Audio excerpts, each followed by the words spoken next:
Campo do Guaré. Assim era conhecida essa região, compreendida no fim do rio Anhangabaú até o rio Tietê. Hoje conhecido como região da Luz, bairro da Luz. Né? Uma região histórica que guarda muitos segredos e guarda muita obra interessante que marca exatamente a arquitetura paulistana e principalmente a arte sacra. Né? Nós estamos aqui no Museu de Arte Sacra e já recebendo aqui as boas-vindas através dessas réplicas, né, de Aleijadin, instaladas logo aqui no jardim do museu. Né? Obras bastante interessantes, além do acervo riquíssimo que nós temos lá dentro, que nós vamos mostrar para vocês.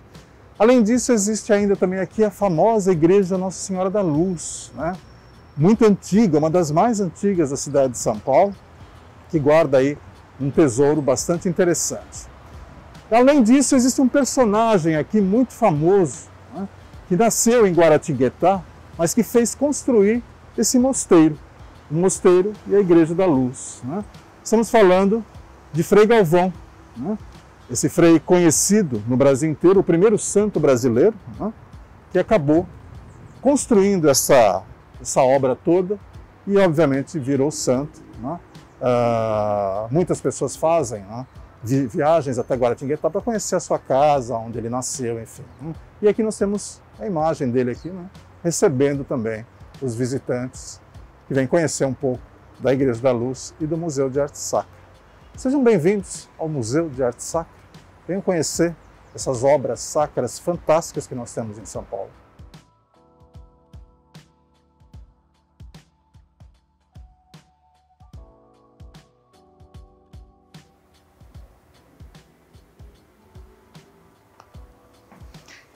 E esse é o primeiro corredor do Museu de Arte Sacra, chamado Corredor do século XX. E aqui nós temos uma obra bem recente, né, que foi colocada aqui nessa exposição, que vai ser de longa duração, que é a obra do Victor Brecheret. Né? Desse lado aqui nós temos todo o material em terracota, não foi exposto ainda em outro espaço, então é uma das novidades aqui do Museu de Arte Sacra, agregada ainda já às peças que já estavam na reserva técnica e estão ainda sendo colocadas, né, em vários espaços, em várias salas aqui do museu. Né? Mas eu queria chamar a atenção de vocês não só para as obras em si, mas principalmente para a arquitetura local. Né? Toda a riqueza da arquitetura, como os batentes, como a largura das paredes, né? Como os detalhes do teto, enfim. Vários desses detalhes compõem toda essa riqueza do acervo do Museu de Arte Sacra. Saindo do corredor do século XX, nós entramos aqui no século XVI e XVII, com obras belíssimas, né, que marca realmente uma época. Mas eu gostaria que a gente desse uma olhadinha aqui exatamente nesta sala, a sala da taipa, a chamada taipa de pilão, né, onde a gente percebe como eram construídas as paredes, né, no período colonial brasileiro e, sobretudo, no paulista. Né. Um detalhe aqui fica por conta exatamente desse retábulo, desse altar que veio exatamente da fazenda feiticeira, no município de Ilhabela, uma das fazendas mais antigas do litoral paulista e que guarda realmente essa relíquia que é exposta temporariamente. Nessa exposição Arte Sacra através dos tempos, nós temos uma variedade muito grande de peças, sobretudo das imaginárias, que são as imagens de santos, né, vistas através do tempo, como essa aqui, por exemplo, né, a imagem de Nossa Senhora Menina. Raramente a gente encontra essa imagem em alguma igreja do Brasil, né, ao lado de Santana Mestra, né, Santana Guia, como é chamada, né, que é a avó de Jesus, né, então muito contemplado nesta obra. Mas também eu gostaria de perceber aqui, nesta outro detalhe aqui, da Fazenda Piraí. É uma obra interessante, do altar da Fazenda Piraí na cidade de Itu, também toda trabalhada, vejam todos os detalhes, e principalmente com esse detalhe do sol ao fundo, né, que não é tão comum, né, você ver nos altares, nos retábulos das igrejas, né, o sol como um elemento de iluminação e de esperança para as pessoas.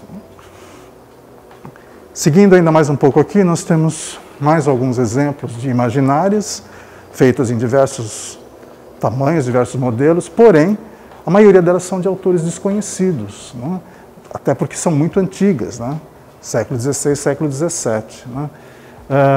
Esse detalhe desta obra aqui também, olha, Aviso aos Anjos, né, dos Pastores, uma obra bastante interessante, né, que mostra assim, detalhes, né, da luminosidade, né, dos encaixes, né, então muito bem colocado pelo artista. Essa peça também é bastante significativa aqui do acervo, que é o Oratório Mineiro do século XVIII. Né? E aqui a riqueza de detalhes fica por conta de 3 elementos. Primeiro, pela própria, o elemento que foi trabalhado, a própria madeira. Segundo, pelos detalhes todos das conchas e das volutas que a gente vai encontrar na formação do oratório. E terceiro, nas pinturas que a gente vai encontrar. Olha só o detalhe das pinturas, né? Completamente diferente dos outros tipos de oratórios que a gente percebe, além, obviamente, das imagens, das imaginárias que aqui se encontram, que normalmente não são mineiras, são de outras localidades, inclusive do interior de São Paulo, mas que compõem um oratório bastante harmonioso. Uma das características marcantes, né, das construções coloniais é exatamente esses 2 assentos, né, que são chamados de conversadeiras ou, para alguns, namoradeiras. Então fazia parte da estrutura da casa. As pessoas pensam que era uma ornamentação, mas não, era utilitário, servia para as pessoas conversarem uma frente da outra, né? Era uma forma social de se conversar naquele período e também observar o que acontecia do lado externo da casa, algumas que davam diretamente para a rua e aqui, no caso, dando para a área interna do mosteiro. Né? Uma característica bem marcante desse período. Uma das maiores peças aqui do Museu de Arte Sacra é exatamente essa, né? Cristo Crucificado com Resplendor, uma peça do século XVIII em madeira policromada, de artista desconhecido, né? Mas que chama a atenção exatamente pelo seu tamanho, aqui nesse canto exatamente do corredor do século XVIII. Uma peça bastante curiosa aqui do Museu de Arte Sacra é exatamente o São Jorge, o Santo Guerreiro, né? De autor desconhecido.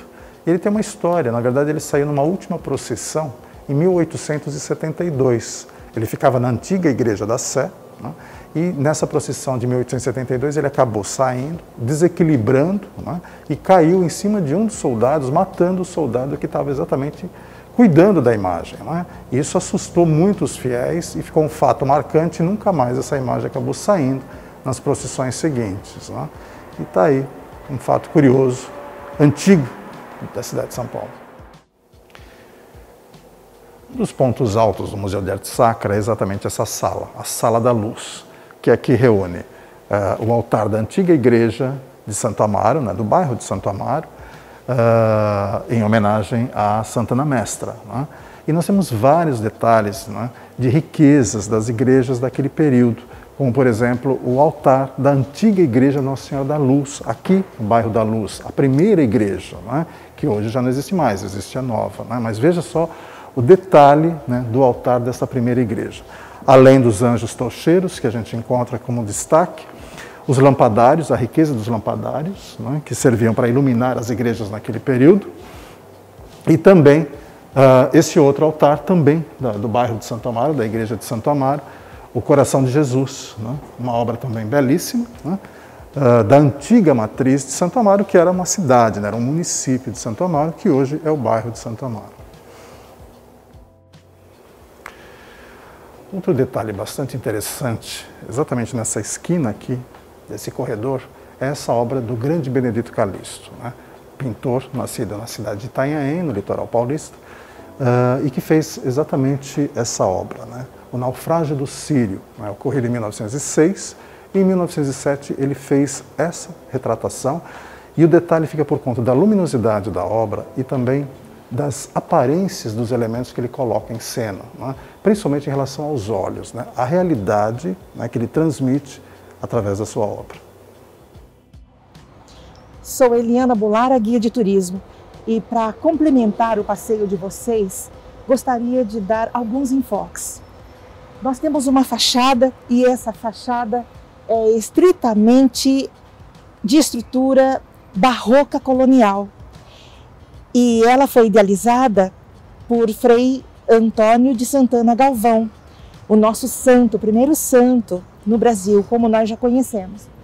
E essa fachada, ela tem uma personalidade muito grande, porque todo esse esplendor que nós vemos aqui, ele é genuíno deste barroco, e é um barroco nosso, muito peculiar da nossa cidade de São Paulo, bastante preservado. Ele era bem maior, toda esta região. Ela se estendia para o lado de lá, onde nós temos os quartéis, assim como quase até o rio Tamanduateí. Mas depois esses espaços foram sendo vendidos.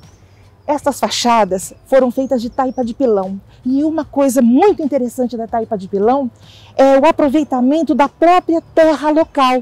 Mas a dificuldade para se fazer uma estrutura com este tamanho e esta largura é muito grande. E agora eu convido para conhecer o interior da igreja. Esta é a imagem do Santo Antônio de Santana Galvão, chamado carinhosamente por Frei Galvão. A ideia desta igreja já se iniciou em 1579 com José de Anchieta, mas mudanças foram acontecendo até que no ano de 1774, junto com freiras, começou esta obra a acontecer. Então aqui nós temos a igreja que ela foi fundada, na realidade, no ano de 1802, e se deu continuidade a todo o seu trabalho, a todo esse patrimônio, até o ano de 1822, quando ele veio a falecer. Porém, outras pessoas vieram para ajudá-lo, e o Frei Lucas foi uma dessas pessoas. Então essa parte do dourado que nós vemos e que nos encanta aos olhos, que primeiramente nos chama a atenção, foi a idealização dele, assim como outros lugares, né? Então aqui nós vamos ver quais são os santos, os ícones que estão sendo representados aqui. Do nosso lado direito, na parte de cima, nós temos a imagem de Nossa Senhora de Imaculada Conceição. Na parte de baixo, Sagrado Coração de Jesus.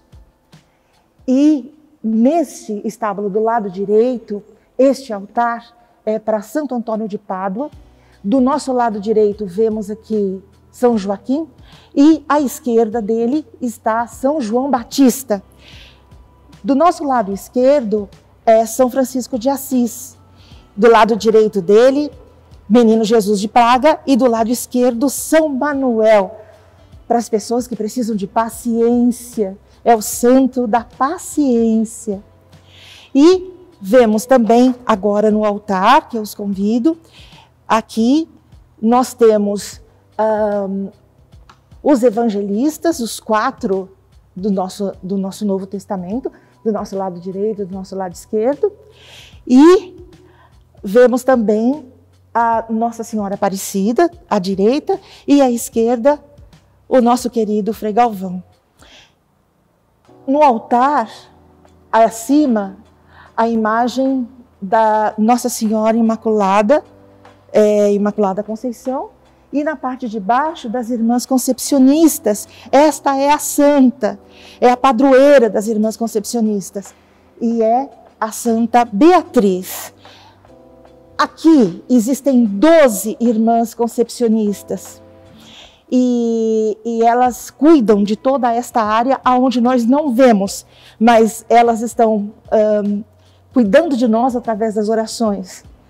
Porque do lado direito, saindo da igreja do nosso lado direito, nós temos as pílulas que elas confeccionam.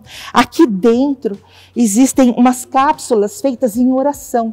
E muitas pessoas do Brasil inteiro vêm aqui para buscar, através dessas cápsulas, um lenitivo para suas dores. Porque o Frei Santana Galvão, um dos grandes trabalhos dele, a sua dedicação sempre foi através da cura, e curas essas que foram comprovadas, além de talentos dele diferenciados, que o misticismo pode indicar assim sendo, como levitação e muitas outras coisas que era muito próprio dele, estar em vários lugares. Tudo isso é um patrimônio, esse patrimônio foi sendo levantado através de benefícios, de patrocinadores que começavam a ser seus fiéis, depois outras pessoas que colocaram as mãos mesmo a essas obras, e então acaba sendo um grande ícone para a nossa religiosidade. Lembrando que as imagens desses santos, como nós já pudemos observar, elas tiveram um caráter de evangelização, porque quem habitava o nosso país eram os indígenas, e para poder fazer uma evangelização, uma catequização, precisava que eles vissem as imagens essas que depois, com o tempo, eles mesmos começaram o processo de moldagem. Então, quando nós olhamos para estas imagens, nós vemos a figura dessas pessoas maravilhosas que ajudaram a tantas pessoas através da sua vida, da sua entrega, do seu servir a outras pessoas. São isso que nós observamos nas imagens. São Frei Galvão foi enterrado aqui, então é o espaço dos seus restos mortais. Agora, no dia 25 de outubro, sempre existem muitas pessoas que o vêm visitar, trazendo suas flores para esse espaço, né? E ele faleceu no dia 23 de dezembro. E no espaço à parte, eu lhe convido a conhecer um grande cenário. Na realidade, são vários cenários menores. Reparem a riqueza de detalhes que aqui estão sendo representados. Então, igrejas, casas menores, e festas, encontros familiares, músicos. E quem são estas criaturas? Estas criaturas são representações de ofícios dos mais variados. O sapateiro, cozinheira, lavador, aquele que cuida do gado, que cuida da alimentação. E tudo isso é feito de uma forma muito minuciosa, muito rica, com certos detalhes. Então, cada uma dessas figurinhas, o rosto é feito de argila, os membros de madeira, os olhos são de vidro, a roupa, toda ela feita de seda, e tem acessórios, adereços feitos de prata.